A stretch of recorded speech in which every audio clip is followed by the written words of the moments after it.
ਕੇਂਦਰੀ ਏਜੰਸੀਆਂ action mode ਵਿੱਚ। ਕੈਨੇਡਾ ਵਿੱਚ ਭਾਰਤ ਨਾਲ ਵੀ ਤਣਾਅ। 5-6 ਅਕਤੂਬਰ ਨਵੀਂ ਦਿੱਲੀ ਵਿੱਚ ਸਾਂਝੀ ਮੀਟਿੰਗ।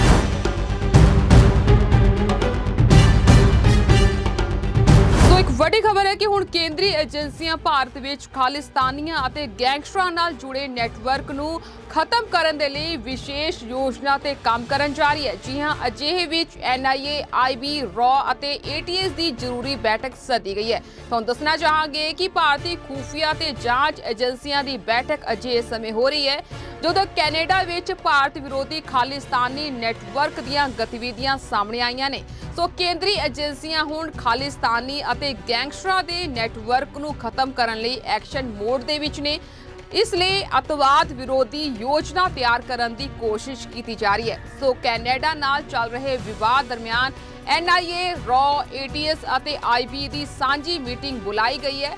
ਰਿਪੋਰਟਸ ਮੁਤਾਬਕ NIA ਨੇ 5 ਅਤੇ 6 ਅਕਤੂਬਰ ਨੂੰ ਨਵੀਂ ਦਿੱਲੀ ਵਿੱਚ ਸਾਂਝੀ ਮੀਟਿੰਗ ਸੱਦੀ ਹੈ, ਜਿਸ ਵਿੱਚ ਦੇਸ਼ ਭਰ ਦੇ ਐਂਟੀ ਟੈਰਰਿਸਟ ਸਕੁਐਡ ਦੇ ਮੁਖੀ ਸ਼ਾਮਲ ਹੋਣਗੇ। ਸੋ ਇਸ ਦੇ ਨਾਲ ਹੀ ਇਹ ਵੀ ਦੱਸਣਾ ਚਾਹਾਂਗੇ ਕਿ ਹੁਣ ਭਾਰਤੀ ਏਜੰਸੀਆਂ ਇੱਕ ਸਾਂਝੀ ਯੋਜਨਾ ਤਿਆਰ ਕਰ ਸਕਦੀਆਂ ਨੇ ਕਿ ਕੈਨੇਡਾ ਵਿੱਚ ਖਾਲਿਸਤਾਨੀ ਨੈਟਵਰਕ ਦੀਆਂ ਭਾਰਤ ਵਿਰੋਧੀ ਗਤੀਵਿਧੀਆਂ ਅਤੇ ਅਤਵਾਦ ਨੂੰ ਕਿਵੇਂ ਨੱਥ ਪਾਈ ਜਾਵੇ। ਸੋ ਜਾਂਚ ਅਤੇ ਖੁਫੀਆ ਏਜੰਸੀਆਂ ਦੀ ਮੀਟਿੰਗ ਬਾਰੇ ਇਹ ਵੀ ਦਾਅਵਾ ਕੀਤਾ ਜਾ ਰਿਹਾ ਹੈ ਕਿ ਅਤਵਾਦੀ ਗਤੀਵਿਧੀਆਂ ਨੂੰ ਨੱਥ ਪਾਉਣ ਲਈ ਵੱਡੀ ਐਕਸ਼ਨ ਮੋਡ ਤੇ ਜਿਹੜਾ ਹੈ ਪਲਾਨ ਤੇ ਪਹਿਲਾਂ ਤੋਂ ਹੀ ਕਾਰਵਾਈ ਚੱਲ ਰਹੀ ਹੈ, ਜਿਸ ਤੇ ਇਸ ਮੀਟਿੰਗ ਦੇ ਵਿੱਚ ਵਿਚਾਰ ਵਟਾਂਦਰਾ ਕੀਤਾ ਜਾਵੇਗਾ। ਦਰਅਸਲ ਕੈਨੇਡਾ ਵਿੱਚ ਭਾਰਤ ਖਿਲਾਫ ਵੱਧ ਰਹੇ ਅਤਵਾਦੀਆਂ ਨੂੰ ਲੈ ਕੇ ਏਜੰਸੀਆਂ ਨੇ ਆਪਣੀ ਸਖਤੀ ਵਧਾ ਦਿੱਤੀ ਹੈ। ਸੋ ਖਾਲਿਸਤਾਨ ਅਤੇ ਅਤਵਾਦੀ ਨੈਟਵਰਕ ਨੂੰ ਲੈ ਕੇ ਕੈਨੇਡਾ ਵਿੱਚ ਭਾਰਤ ਨਾਲ ਵੀ ਤਣਾਅ ਹੈ।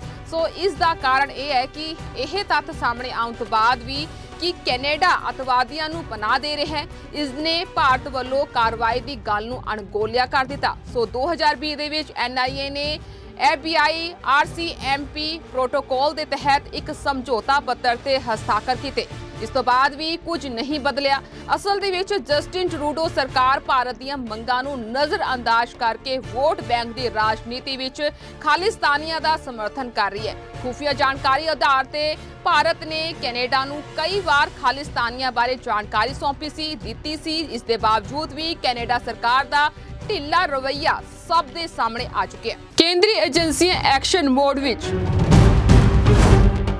ਕੈਨੇਡਾ ਵਿੱਚ ਭਾਰਤ ਨਾਲ ਵੀ ਤਣਾਅ। 5-6 ਅਕਤੂਬਰ ਨਵੀਂ ਦਿੱਲੀ ਵਿੱਚ ਸਾਂਝੀ ਮੀਟਿੰਗ।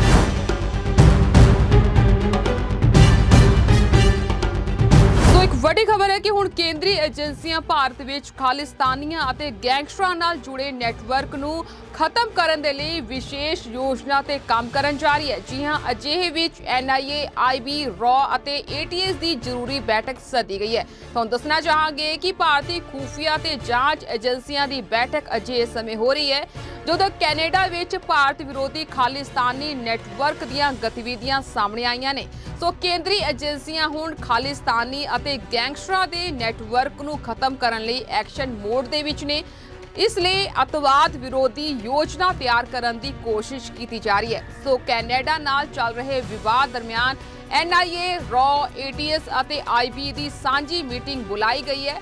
ਰਿਪੋਰਟਸ ਮੁਤਾਬਕ NIA ਨੇ 5 ਅਤੇ 6 ਅਕਤੂਬਰ ਨੂੰ ਨਵੀਂ ਦਿੱਲੀ ਵਿੱਚ ਸਾਂਝੀ ਮੀਟਿੰਗ ਸੱਦੀ ਹੈ, ਜਿਸ ਵਿੱਚ ਦੇਸ਼ ਭਰ ਦੇ ਐਂਟੀ ਟੈਰਰਿਸਟ ਸਕੁਐਡ ਦੇ ਮੁਖੀ ਸ਼ਾਮਲ ਹੋਣਗੇ। ਸੋ ਇਸ ਦੇ ਨਾਲ ਹੀ ਇਹ ਵੀ ਦੱਸਣਾ ਚਾਹਾਂਗੇ ਕਿ ਹੁਣ ਭਾਰਤੀ ਏਜੰਸੀਆਂ ਇੱਕ ਸਾਂਝੀ ਯੋਜਨਾ ਤਿਆਰ ਕਰ ਸਕਦੀਆਂ ਨੇ ਕਿ ਕੈਨੇਡਾ ਵਿੱਚ ਖਾਲਿਸਤਾਨੀ ਨੈਟਵਰਕ ਦੀਆਂ ਭਾਰਤ ਵਿਰੋਧੀ ਗਤੀਵਿਧੀਆਂ ਅਤੇ ਅਤਵਾਦ ਨੂੰ ਕਿਵੇਂ ਨੱਥ ਪਾਈ ਜਾਵੇ। ਸੋ ਜਾਂਚ ਅਤੇ ਖੁਫੀਆ ਏਜੰਸੀਆਂ ਦੀ ਮੀਟਿੰਗ ਬਾਰੇ ਇਹ ਵੀ ਦਾਅਵਾ ਕੀਤਾ ਜਾ ਰਿਹਾ ਹੈ ਕਿ ਅਤਵਾਦੀ ਗਤੀਵਿਧੀਆਂ ਨੂੰ ਨੱਥ ਪਾਉਣ ਲਈ ਵੱਡੀ ਐਕਸ਼ਨ ਮੋਡ ਤੇ ਜਿਹੜਾ ਹੈ ਪਲਾਨ ਤੇ ਪਹਿਲਾਂ ਤੋਂ ਹੀ ਕਾਰਵਾਈ ਚੱਲ ਰਹੀ ਹੈ, ਜਿਸ ਤੇ ਇਸ ਮੀਟਿੰਗ ਦੇ ਵਿੱਚ ਵਿਚਾਰ ਵਟਾਂਦਰਾ ਕੀਤਾ ਜਾਵੇਗਾ। ਦਰਅਸਲ ਕੈਨੇਡਾ ਵਿੱਚ ਭਾਰਤ ਖਿਲਾਫ ਵੱਧ ਰਹੇ ਅਤਵਾਦੀਆਂ ਨੂੰ ਲੈ ਕੇ ਏਜੰਸੀਆਂ ਨੇ ਆਪਣੀ ਸਖਤੀ ਵਧਾ ਦਿੱਤੀ ਹੈ। ਸੋ ਖਾਲਿਸਤਾਨ ਅਤੇ ਅਤਵਾਦੀ ਨੈਟਵਰਕ ਨੂੰ ਲੈ ਕੇ ਕੈਨੇਡਾ ਵਿੱਚ ਭਾਰਤ ਨਾਲ ਵੀ ਤਣਾਅ ਹੈ।